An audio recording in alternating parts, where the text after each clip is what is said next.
Hello and welcome to the video. In this video, I'm going to be doing an audio commentary of the Battle of Roseburg movie. I'm just going to be talking about behind the scenes stuff and kind of just some of my ideas and what I was thinking during the production of this movie.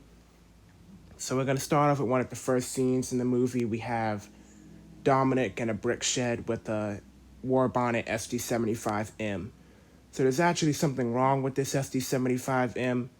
So the models I downloaded of the SD75s have texture damage, and as you can see, the war bonnet it's pretty visible that it's damaged. You can see back where it's silver, it looks weird. It's like a silver/white. This model is supposed to be weathered, so back where it's silver, it's really like a dark gray because it's weathered. That's the way the model was supposed to look.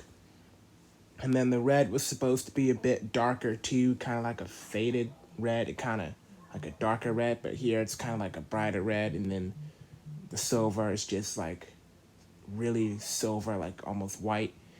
And then the Santa Fe logo on the front is kind of blurry, so I don't really know what to do because I don't really know how to fix these models. I've been looking into fixing them recently because there's a new character that I want to introduce that's supposed to be SD75, but I can't really find any freeware models of SD75s that are better than I have. At the time, I don't really know why I chose the War Bonnet 75 over the BNSF H2 75, because personally the 75 and H2 looked better than the War Bonnet because the H2 seemed to be a lot less, the damage seemed to be a lot less noticeable than the war bonnet. But let's get into the next scene because we're about to introduce a new character into the series. There's that brick shed that shows up a lot in this movie, and I mean a lot. Yep, there's Charlotte in the shed spying on Dominic in the 75. I thought it'd be like a cool scene to do.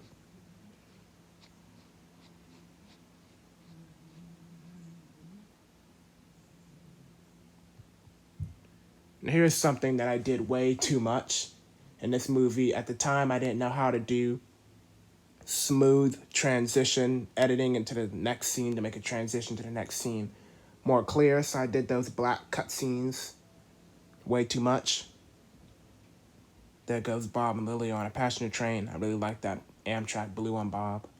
That's back when he was an Amtrak engine because he had run away from BNSF.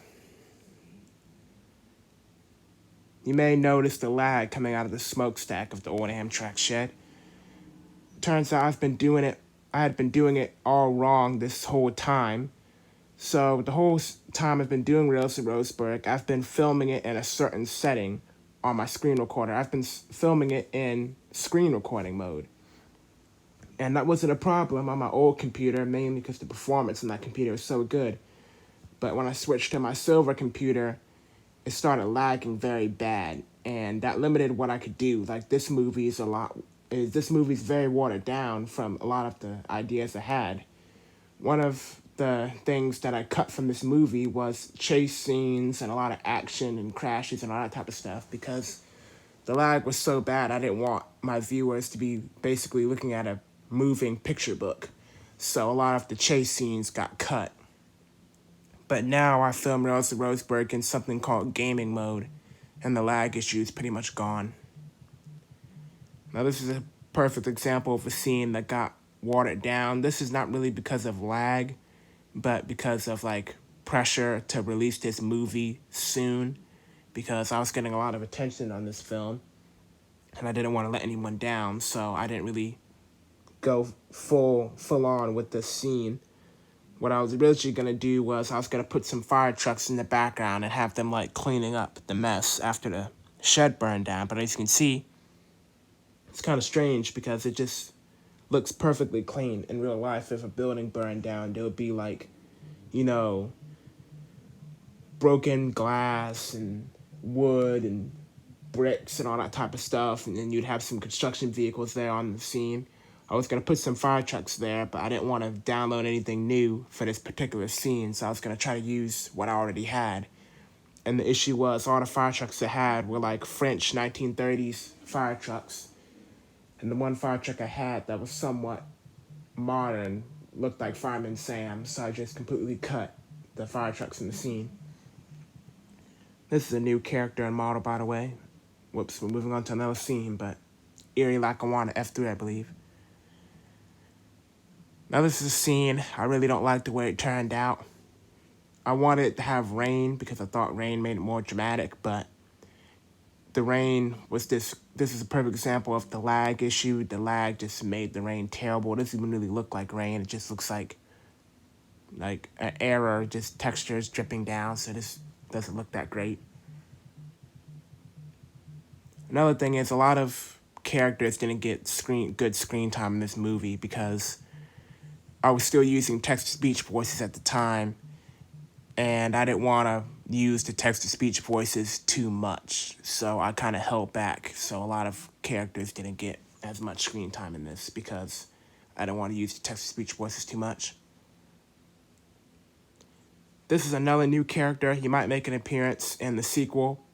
I really like this locomotive. It kind of gives me memories of many years ago when I would watch a Penn Central documentary, and you would see locomotives like this a lot. I never got the documentary on DVD. I would just watch the intro on YouTube over and over again, and it would just show like clips of different Penn Central trains, and then it had some cool jazz playing over it, and they showed locomotives like that a few times.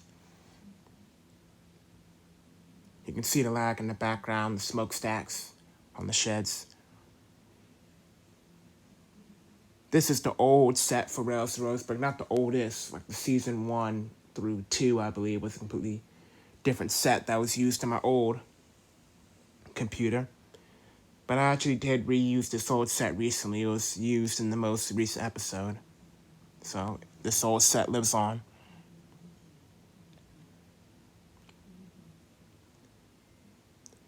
Let me know if you guys like this audio commentary stuff. I'm not going to do the whole movie right here because it's a lot longer than regular Rails to Roseburg episodes. So I'm not going to do the whole 24 minutes in one video. So if you like this, let me know down below. And also let me know if you're excited for the sequel. The sequel is definitely going to blow this out of the water because I've learned so much. I've learned so many new things since this. I'm getting tangled up here. This is a scene I really like, Dominic's bad dream scene. It kind of confuses me now on what I was thinking, though. There's Caitlin knocked out, I guess. I don't really know what's going on there. There's that brick shed again. Now Dominic's starting to freak out at this point. It looks like I can see like a shadow of a locomotive in the background. Yep, there's Charlotte. Tiger sound effect. Kind of like the sound effect that they used for 777 in Unstoppable. I'm not sure if that's what inspired me to do it. Once again, we're back to more of those black cutscenes. Won't be seeing those in the sequel. Unless something happens, but I doubt I'll use it. Fort Smith. I plan on actually making a new set for Fort Smith. I'm actually probably going to merge it into like the main set. Like I've kind of been changing how I do Rails to Roseburg. In the beginning of the series, back in like 2019 and early 2020, I kind of did it more like Thomas and Friends, how everything was a separate set. But now I'm trying to like merge it into like one.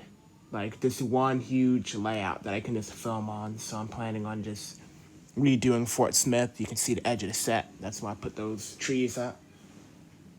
I'll make it a lot better. And I skipped over because I was talking about something else, but they showed the security footage of Charlotte burning down the sheds, which I never really talked about that. Was that her doing, or was that someone telling her to do it, like the Yellow Bandit? I never really talked about that, but I got lots of questions to answer in the sequel. Plan to get the sequel released sometime in October. I'm not working on it now. I got an episode in the works that's building up to that stuff, though.